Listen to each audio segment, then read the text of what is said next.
welcome to Cosplay Stitch and Seam. I'm Pennon. I'm David. I almost said an I'm B-Fire out of gut instinct. We're just like ping-ponging you back and forth between episodes lately. Yeah, well, I missed 1 week, so, you know, this is kind of like, all right, my burden. I guess I'll be here. Everybody gets a turn. Mm-hmm. You get to be sick. Now you get to be sick. Now you get to be sick. I wish it was something fun. But man, my body is not enjoying 2024 so far. Same. Yeah. Very much the same. There's something about these storms that keep coming through that just keep the knocking me chronic down. Pain is like off the charts. Yeah, definitely. Oh, sorry to hear you're dealing with that. But I hope our listeners at home are in better health. And luckily, like, we've still had people reaching out, hanging out in the Discord. I mean, if you at home want to reach out to us and tell us how you're doing, hopefully better than us, you can do that a number of ways. The first is via email, which is cosplaystitchandseam@gmail.com, or you can go to our website, cosplaystitchandseam.com, or you can go to the Facebook page. You thought I wasn't going to do it. You all thought I wasn't going to do it. I was so worried I was going to have to do it. I was like, I can't match that energy. It's just like these little peaks and valleys, you know? Yeah, just peaks. Yeah.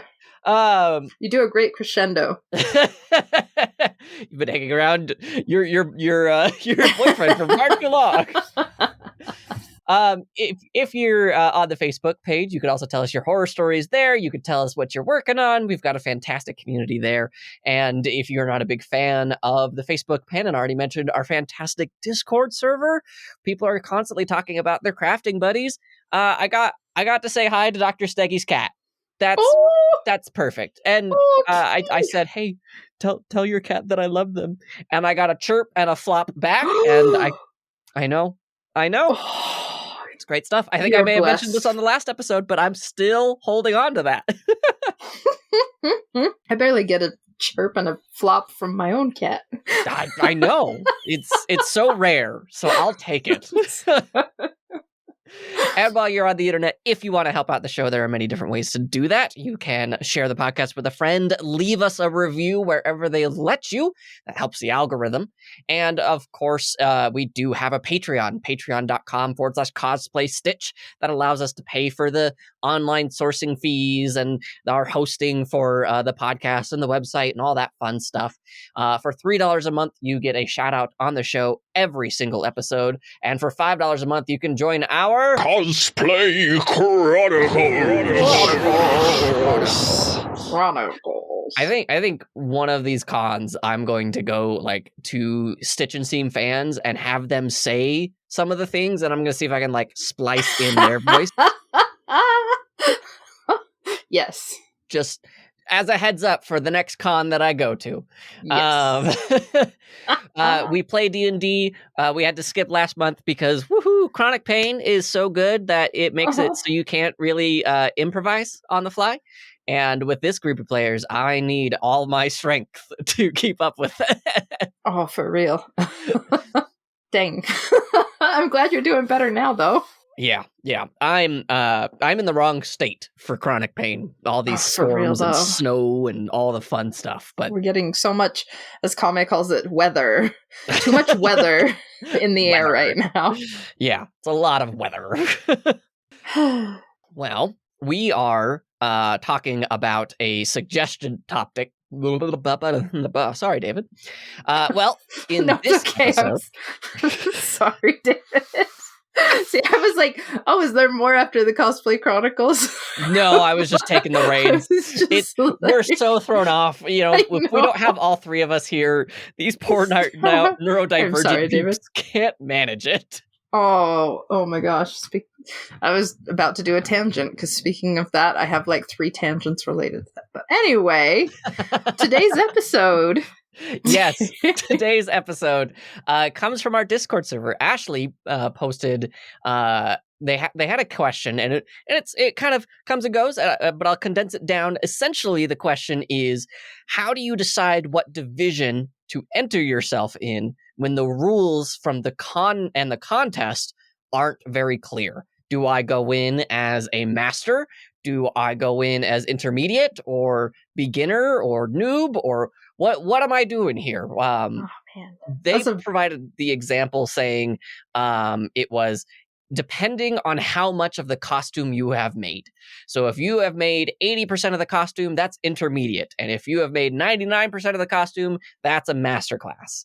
Now, to me, the Hollow Knight costume, I probably made about 80%, but I do not believe, me personally, the Hollow Knight is intermediary worthy. I think that is very beginner, and I'm happy to sit in that beginner class. But I'm curious, sure. as someone who's actually run cons, run contests, been a judge, what are your thoughts, Pannon? Oh man. Well, first of all, it's a really good question. So thank you, Ashley, for shouting that out. It's a really hard one too, because it varies so much contest to contest. Mm-hmm. And when you have one with online rules that you are looking at and it feels very unclear, that can be a red flag.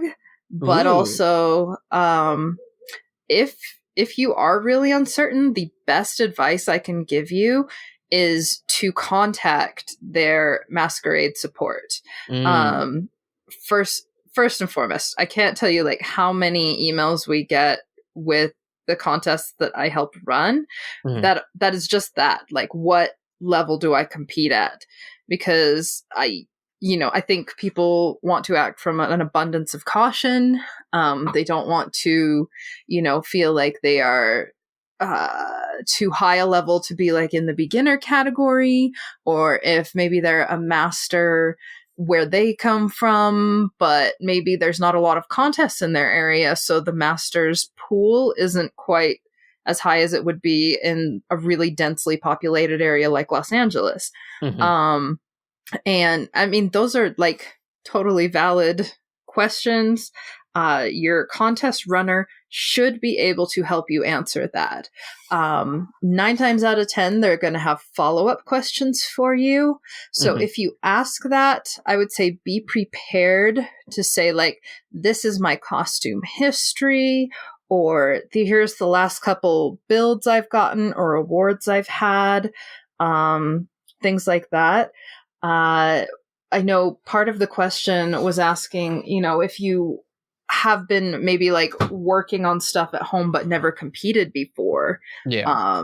Maybe your level is higher than the pool you're competing at, just because you have all this experience. You've just never wanted to put it on a stage before. And I think it comes down to you're kind of balancing two things, like the spirit of fairness Mm-hmm. and like adherence to the letter of law when it comes to their rules.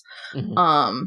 So some of that is going to be like what feels the most fair to you as a cosplayer or to the contest, what is going to make you the most comfortable competing in this pool.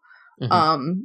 Compared to like, okay, are you overqualified for this bracket? Should you be in a higher one? Are you meeting all the requirements for the one that you're in, or are you maybe like not quite there? Mm-hmm. And I feel like it is kind of a balancing act. And one of the most important things is having very clear rules on your website, on your wherever you have your contest listed, with whatever social media you're using. Make sure people know, like, give them a checklist, give them a few examples if you can of like where you want to put them. Like, is it going to be different whether you're doing performance versus craftsmanship level? I know contests that judge those two completely differently. You can have masters competing with beginners when it comes to performance, but in craft they do very strictly by experience level. So it really just depends on your contest. Okay. The other thing you mentioned was like, depending on what percentage of your costume is made, right? Mm-hmm. I would say that sounds like a very particular to that contest rule. I see the percentages sometimes, but not in every contest. Some of them are going to be more like how much time you spent on it, how many hours those are the same things, how much time you spent on it, how many of the pieces were made from scratch versus what's purchased, is going to factor into it a little bit. Yeah. But I don't know, using a percentage is not always completely accurate because, like, I would say most cosplayers, don't make their shoes, as an example. Yeah. But if you do, like, that is freaking awesome, and I want to see them. And would be like an extra thing, but I don't think if you were in Masters that would necessarily be an expected thing. Well, go ahead. Oh, I'm gonna say, like, maybe with like your wig work, maybe doing like an extreme wig style versus something just out of the bag.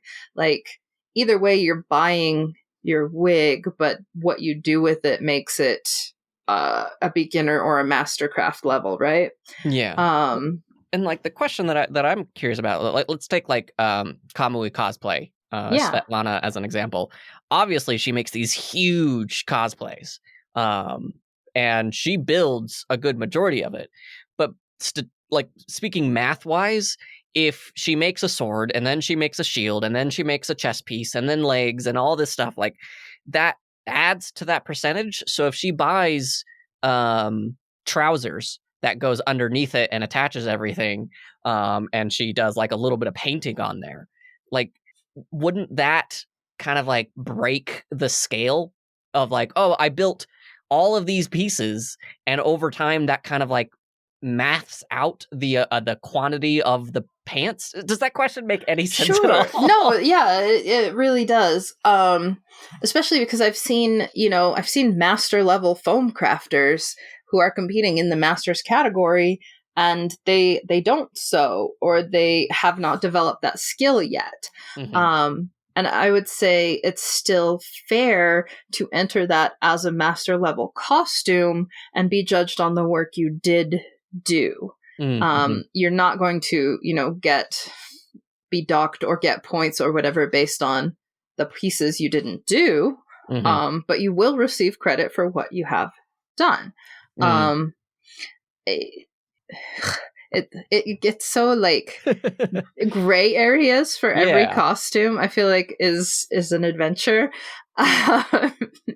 So there's never really, like, I feel like just like with cosplay, there's not a hard and fast rule for saying, this is always going to be a master's level and this is always going to be a beginner's level. And gosh, they might not even be called like beginner, intermediate, master. Some of them do like journeyman. I can't remember even all, but like they have different names even. Yeah. But yeah, I think it's totally fair to have like a mix of the things you are good at and want to put time into, and maybe the things that you're not as confident in being purchased, as long as you're honest with the judging staff about what you did and what you didn't do. I think as you kind of build out your portfolio and like create more and more things, that's probably something that you want to work on. I don't want to say like the higher up the ranks, because there's not really a ranking. But as you expand on your craft, I think the more well-rounded you can get, the better. It's always great to have areas of expertise, but I don't know, it's just, as a judge, it's amazing when someone comes in and they feel like the whole package, they are sewing, they are foam crafting, they did props, they did wig work, they did makeup, they did like prosthetic pieces, they just made everything. And I don't know, it just shows so much more, I guess, depth to your work, because you're like, I've gotten competent with this skill and I'm willing to stretch and try things I'm not as confident in and get better. Okay. So showing a wide variety of skills is always just really impressive. I guess. that leads into really like the other side of Ashley's question of like, on the other side, Yeah. how do you know you're selling yourself too much? When do you need to Sure. calm down, move down a level? What aspects of your skill or personal qualities should you have when making that pitch? Gotcha. That's a good follow-up.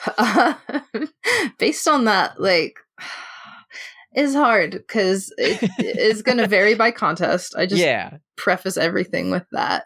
But let's say you're going from, your local convention and you're winning consistently in the Masters category at your local convention. But then you go somewhere like San Diego Comic-Con, where you have people who do this for like a living that are competing in the Masters category. I'm not going to say like, one should be there and one shouldn't. But I would hope that a larger contest is going to have a more clear set of rules for what meets their category requirements. Yeah. So let's say, Masters category at your local convention means you've won at least 5 major awards, like best in your category awards.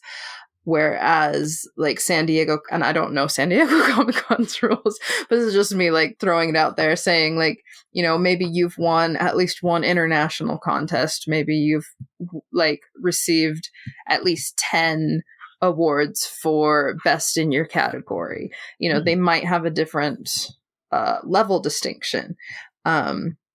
It's a hard, like going down a level is humbling, I would say for sure. And it kind of, how do I want to say this, David? So when it comes to what level you're at, I don't necessarily think going down a level in a bigger contest would be a bad thing. However, I will say that competing in pools that are going to be a lot more difficult, competing with a lot of other high-level people, you are going to learn so much faster. You are going to put so much more work in because you want to meet that same level. And I say that as someone who got into like some of the like World Cosplay Summit and other international contests at I think probably like too immature in age. But I think it just continued to raise the level I was working at. Yeah. Because I just constantly wanted to improve and get better so that I felt like I belonged in that category. So I can see the merits of both, because it is super hard to be in a skill pool where you are feeling like you're trying your hardest and you're never winning or you're never getting recognized. I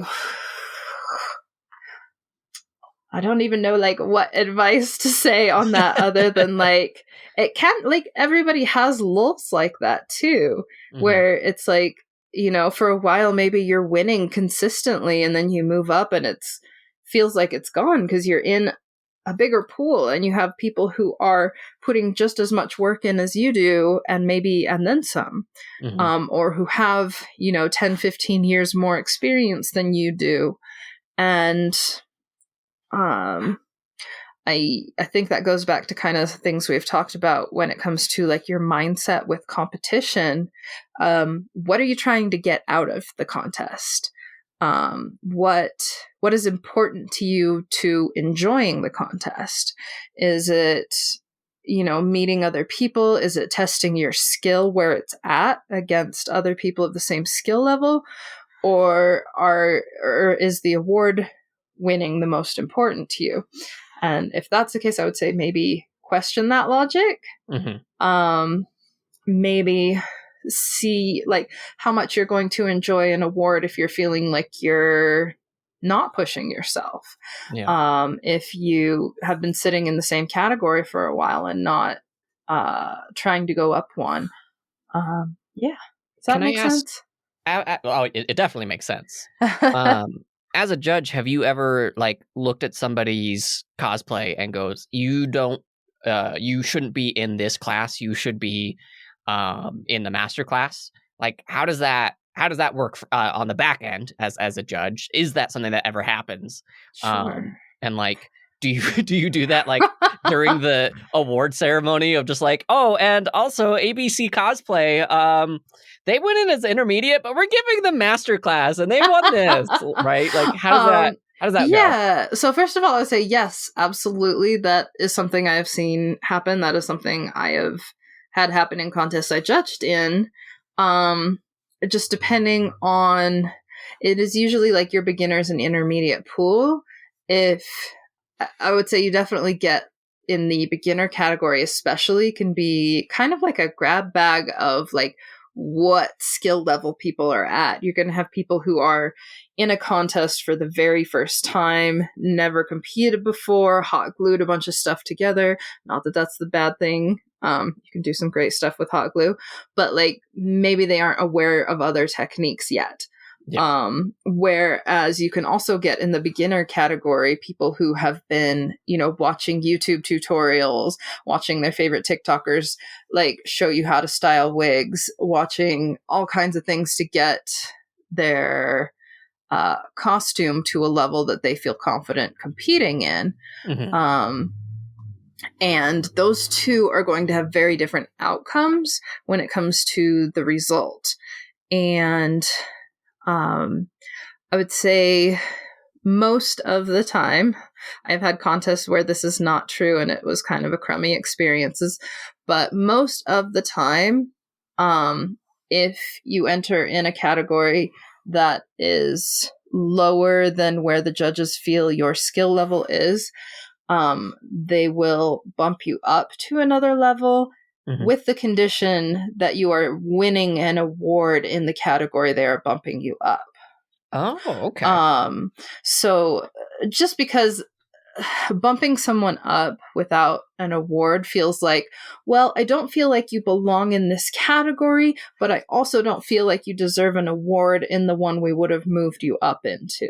Yeah, because it's like, are you the best in the beginner category, or are you mid-ranking in the intermediate? Like, if they would have won something in beginner, but they wouldn't have won something in intermediate, I'm not going to bump them. I'm going to give them an award in beginner and say, hey, next time enter intermediate. Mm-hmm.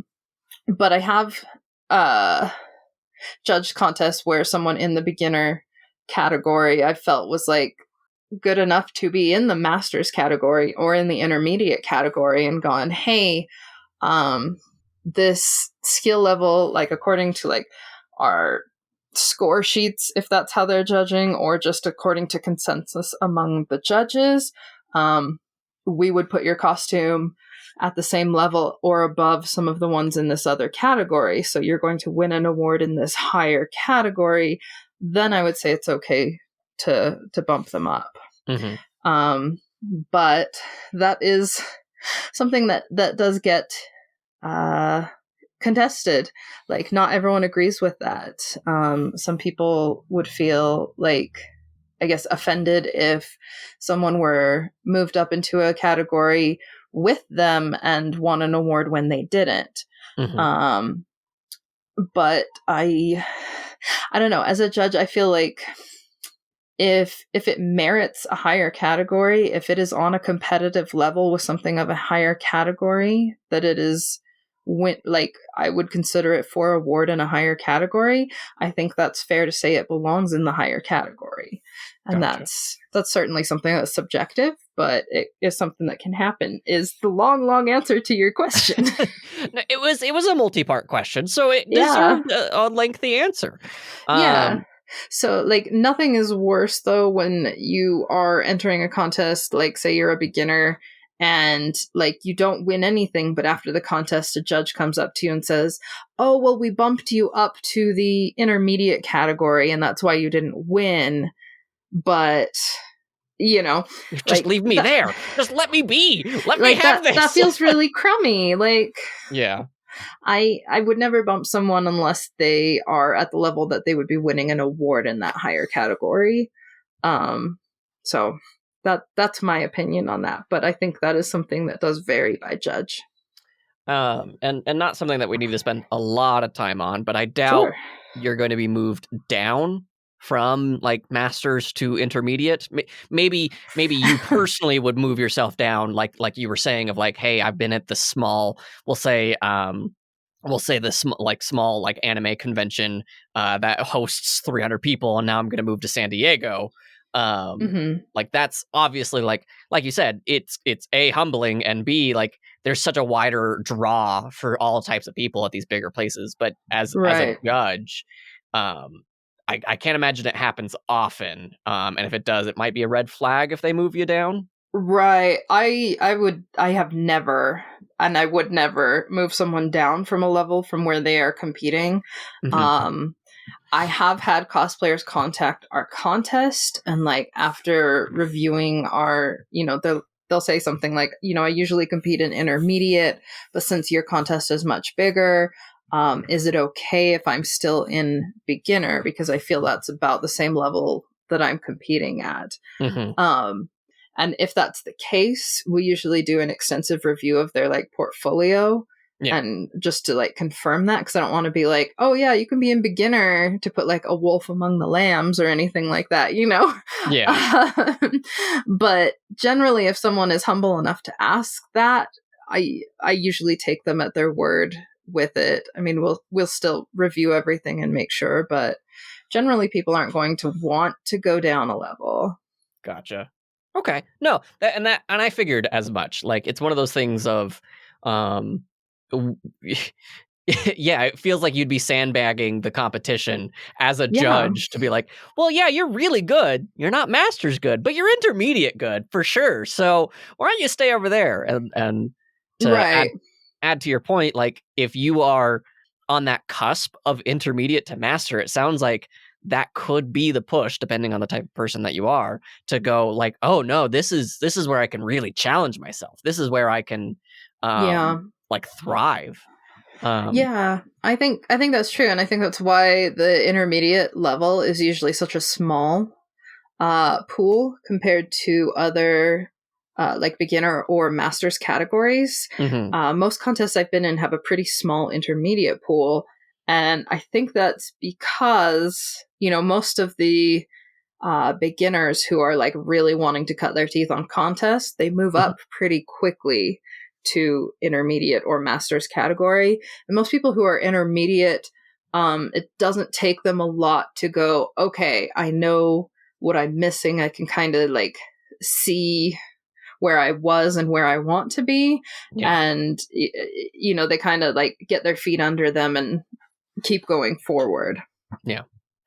I'm gonna be a little bit sassy for like 2 seconds. What? When I did compete, and I saw some of the intermediate people, there were a moment of like, oh, is this intermediate? Like, because man, these guys are great, but I'm feeling pretty good. Maybe I go to intermediate soon because I'm feeling pretty good.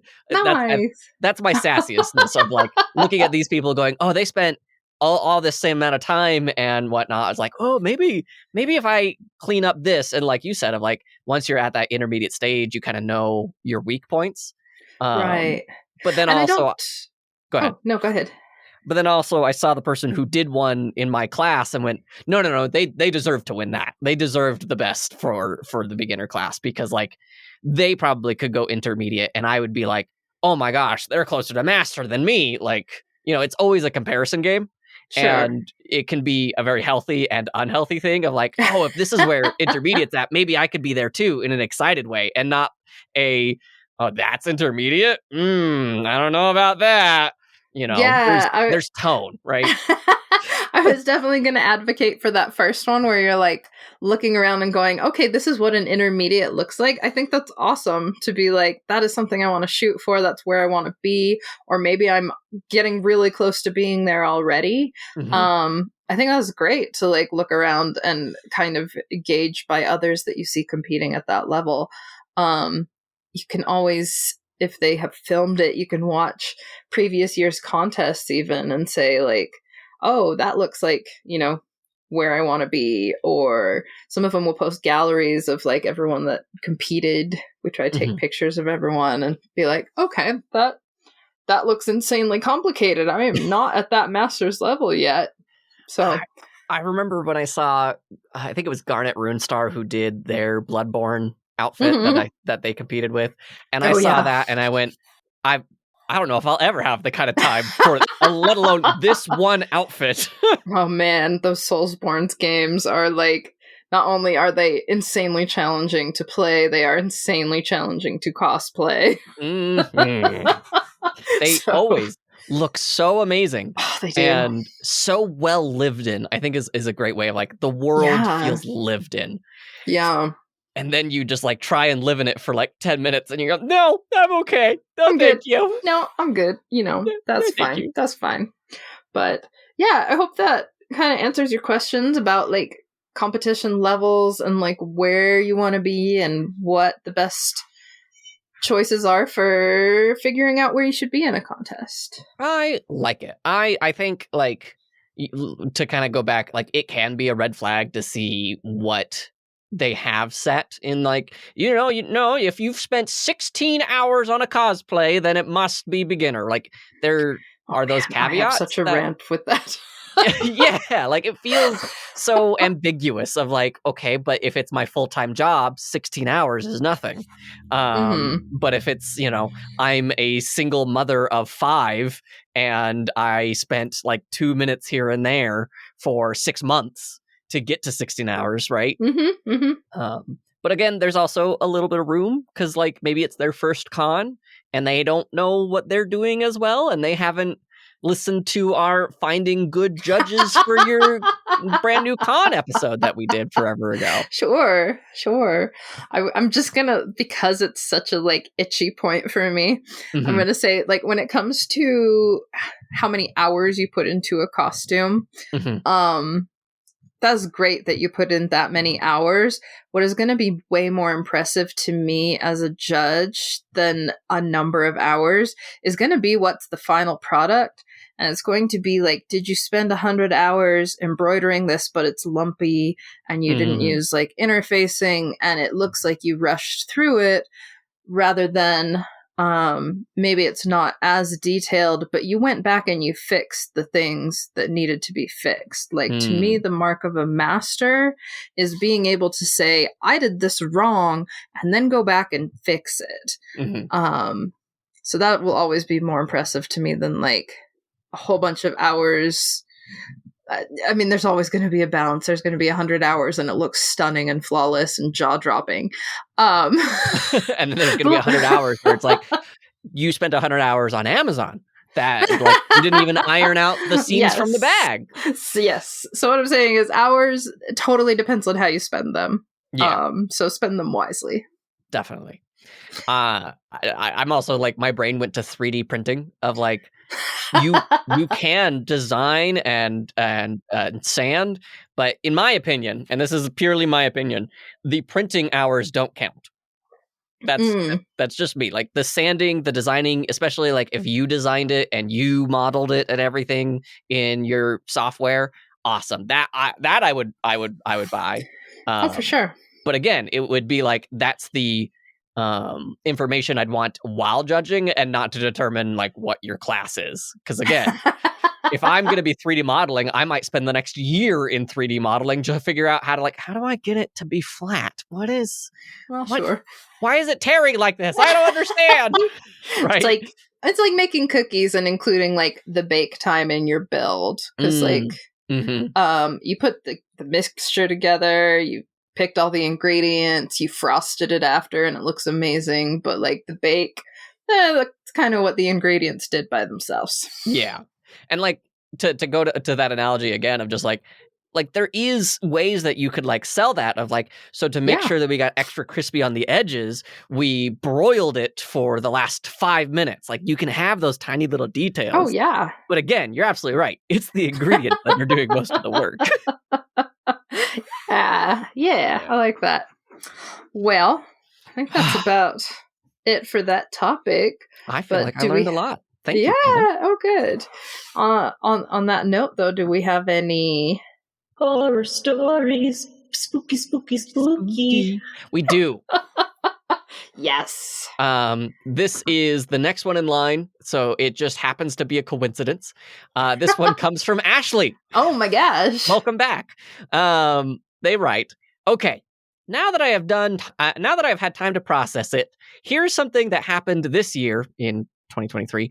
In May, a new one-day con popped up in a couple of towns over.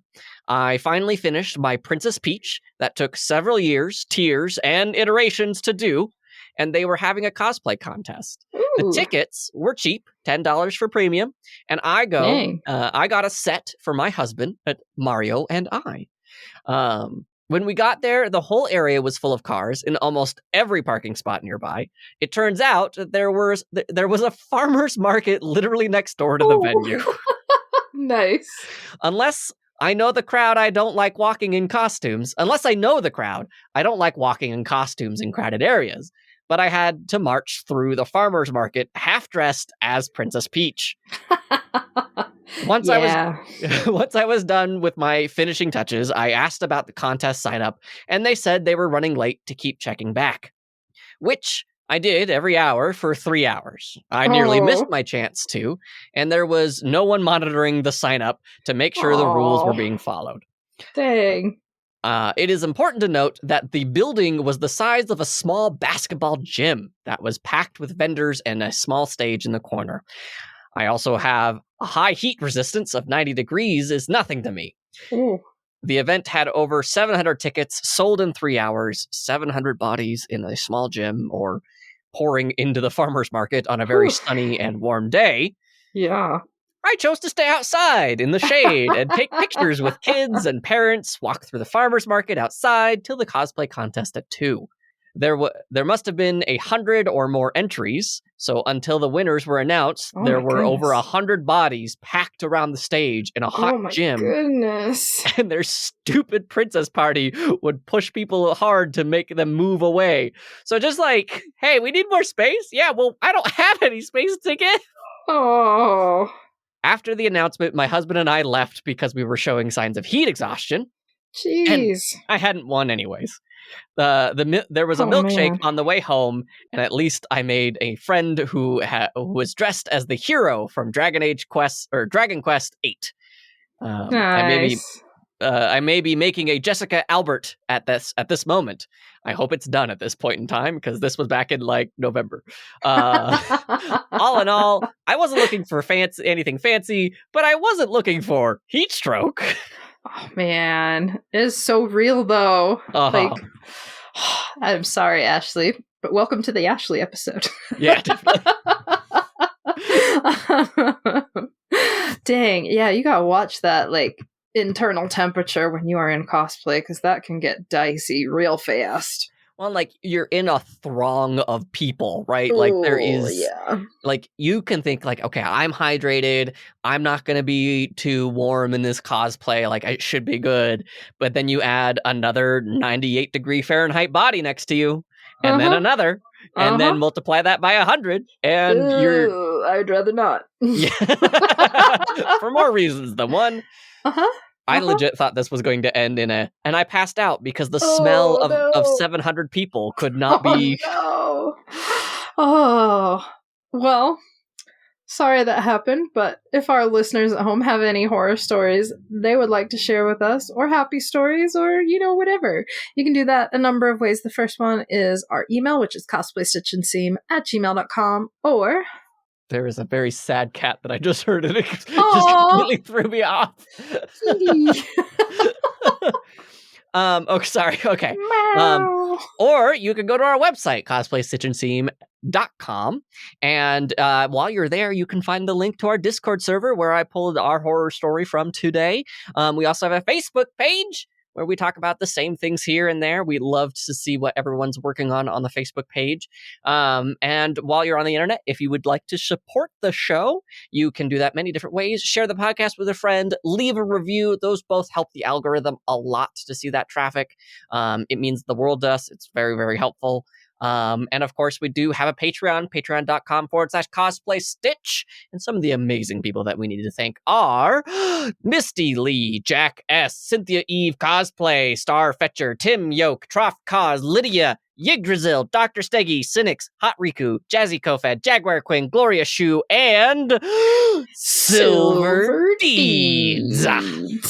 Thanks, guys. And thanks, as always, to Macy Roberts for the use of her music as our theme song, and to David Jeffress for Faye's amazing editing. How are those podcasts going? They are going so stinking good. As just before we hit record, I was working on this week's episode of The Last Voice that goes up tomorrow. So I am definitely a little behind on my editing, but I will guarantee it will be ready for you. You won't even notice it because this episode will come out 2 weeks afterwards. So go check out The Last Voice if you enjoy zombies, if you enjoy scripted audio dramas, if you enjoy powerful people showing what baddies they can be. This is definitely the show, because there's some fantastic written characters, in my opinion. You know, just pat myself on the back. Excellent. And if you enjoy comic books and book clubs and thinking about comics in more ways than just Spider-Man super cool, go check out Comic Trades Monthly, where me and my friend talk about comic books and what do they mean, and what's the morals that we can draw out of them. Nice. So, I usually have a pun at the end, but I thought I would do like an introspective one this week. Oh, okay. And say, because most of them are dad jokes. And I was wondering if you know when a dad joke becomes a dad joke. When does a dad joke become a dad joke, Pannon? Well, it's either apparent or when it's fully grown. That was really good. See you guys. Bye, guys. Bye.